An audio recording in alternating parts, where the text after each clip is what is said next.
নমস্কার বন্ধুরা, ডলির রন্ধনশালায় সবাইকে স্বাগত। আজকে তোমাদের সাথে শেয়ার করব কচু পাতার রেসিপি। কচু পাতা যে এত সুন্দরভাবে রান্না করা যায় তোমরা কিন্তু না দেখলে বিশ্বাস করবে না। কোনো রকম ঝামেলা ছাড়া কচু পাতা এইভাবে একবার রান্না করে দেখো। এইভাবে কচু পাতা রান্না করলে গরম ভাতের সাথে আর কিছুই লাগবে না, এটা দিয়েই পুরো ভাতটা খাওয়া হয়ে যাবে। আর বন্ধুরা, রেসিপিটা কেউ কিন্তু স্কিপ করে দেখো না, শেষ পর্যন্ত আমি রান্নাটা কিভাবে করেছি সেটা কিন্তু মিস হয়ে যাবে। তোমরা হয়তো কচু পাতা বা কচুর শাক অনেক রকমভাবেই রান্না করে খেয়েছো, তবে আজকে আমি একটু অন্য পদ্ধতিতে রান্নাটা করেছি। এই পদ্ধতিতে রান্না করলে কোনো রকম ঝামেলা ছাড়া দারুণ একটা রেসিপি তোমরা বানিয়ে নিতে পারবে। এই রান্নার জন্য আমি বেশ কয়েকটা কচু পাতা নিয়েছি, আর কচু পাতার যে মাঝের কচি পাতাগুলো হয় সেই পাতাগুলোই কিন্তু আমি আজকে রান্নাতে ব্যবহার করব। আর আজকে আমি যেভাবে রান্নাটা করেছি এইভাবে রান্না করলে একটুও কিন্তু গলা চুলকাবে না। এবার আমি কচু পাতাগুলো কেটে নেব। কাটার সুবিধার জন্য আমি প্রথমে মাঝখান থেকে দু টুকরো করে কেটে নিলাম।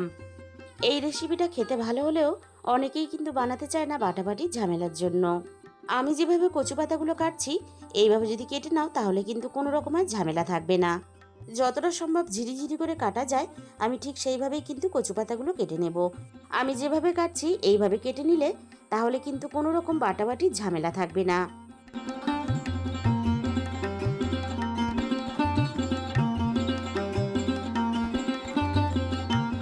এবার আমি তোমাদের দেখিয়ে দেব, দেখো কচু পাতাগুলো আমি কতটা ঝিরিঝিরি করে কেটে নিয়েছি। ঠিক এইভাবেই কিন্তু আমি সমস্ত কচু পাতাগুলো কেটে নেব। সমস্ত কচু পাতা আমার কাটা রেডি হয়ে গেছে। এবার আমি কচু পাতাগুলো খুব ভালোভাবে ধুয়ে নেব। কচু পাতাগুলো ধোয়ার জন্য আমি আগে থেকে বেশ খানিকটা উষ্ণ গরম জল করে নিয়েছিলাম। যেহেতু বর্ষাকাল তাই কিন্তু আমি উষ্ণ গরম জলে কচু পাতাগুলো ভালোভাবে প্রথমে ধুয়ে নেব। কচু পাতাগুলো কাটার আগে আমি একবার ভালোভাবে পরিষ্কার জলে ধুয়ে নিয়েছিলাম। এবার এই উষ্ণ গরম জলের মধ্যে দিয়ে আমি আবারও ভালোভাবে ধুয়ে নেব। কারণ বর্ষাকালে কচু পাতার মধ্যে অনেক রকম কিন্তু পোকামাকড় বসে, তাই উষ্ণ গরম জলের মধ্যে ধুয়ে নিলে তাহলে কিন্তু আর কোনো রকম ভয় থাকবে না।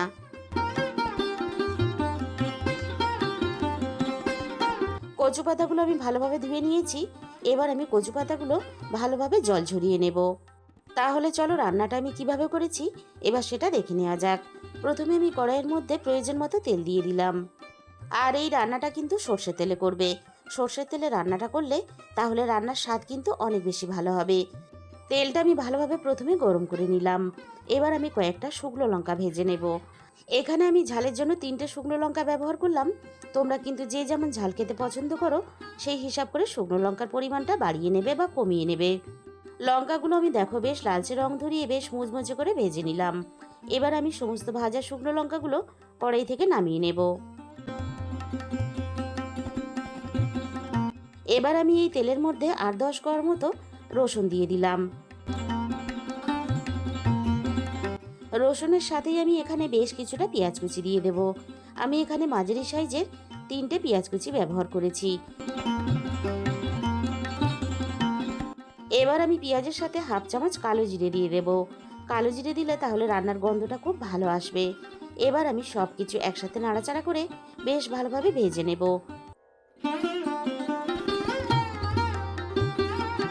পেঁয়াজের সাথে রসুনটা নাড়াচাড়া করে বেশ ভালোভাবে ভেজে নিয়েছি। এবার আমি এই সমস্ত ভাজা রসুন কড়াই থেকে তুলে নেব। তোমরা যদি রসুনের পরিমাণটা একটু কেউ বেশি ব্যবহার করতে চাও তাহলে কিন্তু রসুনের পরিমাণটা তোমরা এর থেকে বেশি ব্যবহার করতে পারো। সমস্ত ভাজা রসুনগুলো আমি কড়াই থেকে নামিয়ে নিলাম। আমি পেঁয়াজটা নাড়াচাড়া করে আরও একটু লালচে রং ধরিয়ে ভেজে নেব। পেঁয়াজ আমি বেশ ভালোভাবে ভেজে নিয়েছি। এবার আমি কেটে রাখা কচু পাতাগুলো পেঁয়াজের সাথে দিয়ে দেব।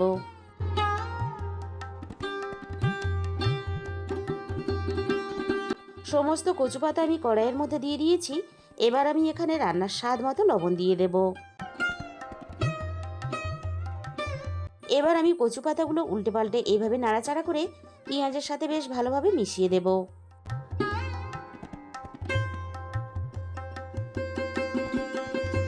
কচু পাতা আর পেঁয়াজ আমি একসাথে উল্টে পাল্টে নাড়াচাড়া করে যতটা সম্ভব মেশানো যায় আমি মিশিয়ে দিলাম। কচু পাতাগুলো ভালোভাবে নরম হওয়ার জন্য আমি কড়াইটা ঢাকা দিয়ে দিলাম। কচু পাতাগুলো এদিকে নরম হতে থাক, আমি বাকি কাজটা এই ফাঁকে সেরে নেব। আমি প্লেটের মধ্যে দেখো ভাজা রসুন আর শুকনো লঙ্কা তুলে নিয়েছি। ভাজা রসুন আর শুকনো লঙ্কাটা আমি হাত সহ মতো ঠান্ডা করে নিয়েছি। এবার আমি এখানে সামান্য অল্প পরিমাণে একটু লবণ দিয়ে দিলাম। এবার আমি শুকনো লঙ্কাগুলো ভালোভাবে গুঁড়ো করে নেব।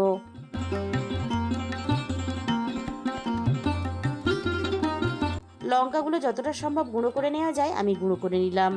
এবার আমি একই সাথে ভাজা রসুনগুলো ভালোভাবে মেখে নেব।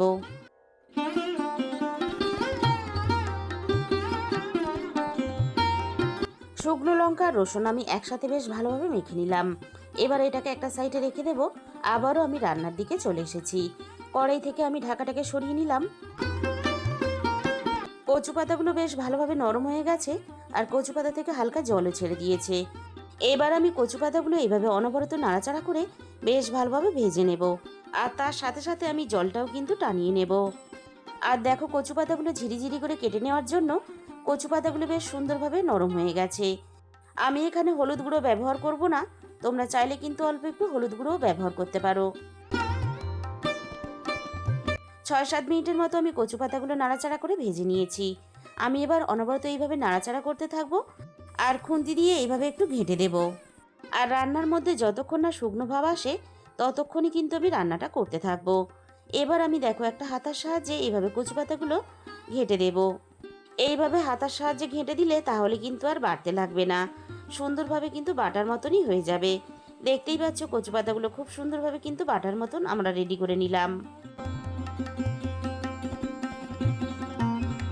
বন্ধুরা, তোমরা যদি এইভাবে কখনো না বানিয়ে থাকো অবশ্যই একদিন হলেও এইভাবে বানিয়ে দেখো। এইভাবে বানালে কোনো রকম বাটাবাটির ঝামেলা থাকবে না।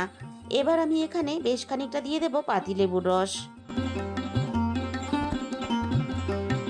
আর অল্প একটু পাতিলেবুর রস কিন্তু অবশ্যই ব্যবহার করবে। এবার আমি এখানে ভেজে রাখা রসুন আর শুকনো লঙ্কাটা দিয়ে দিলাম। এই সময় আমি গ্যাসের ফ্লেমটা মিডিয়াম টু লোতে রেখেছি। এবার আমি সবকিছু একসাথে নাড়াচাড়া করে সবকিছু ভালোভাবে মিশিয়ে দেব আর মিনিট খানেকের মতো আরও একটু রান্নাটা করে নেব।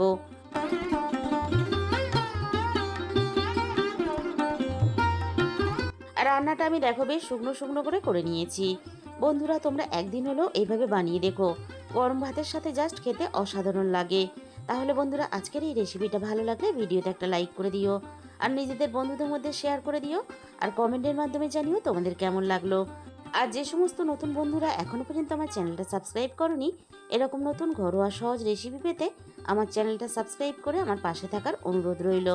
আর তার সাথে সাথে পাশে থাকা বেল আইকনটা ক্লিক করে অল করে দিও, তাহলে আমি যখনই কোনো নতুন রেসিপি আপলোড করব সবার আগে তোমার কাছে পৌঁছে যাবে। আর তোমাদের মূল্যবান সময় দিয়ে আমার এই রেসিপিটা এতক্ষণ সময় দেখার জন্য তোমাদের সবাইকে অসংখ্য ধন্যবাদ। আজকে তাহলে এই পর্যন্ত।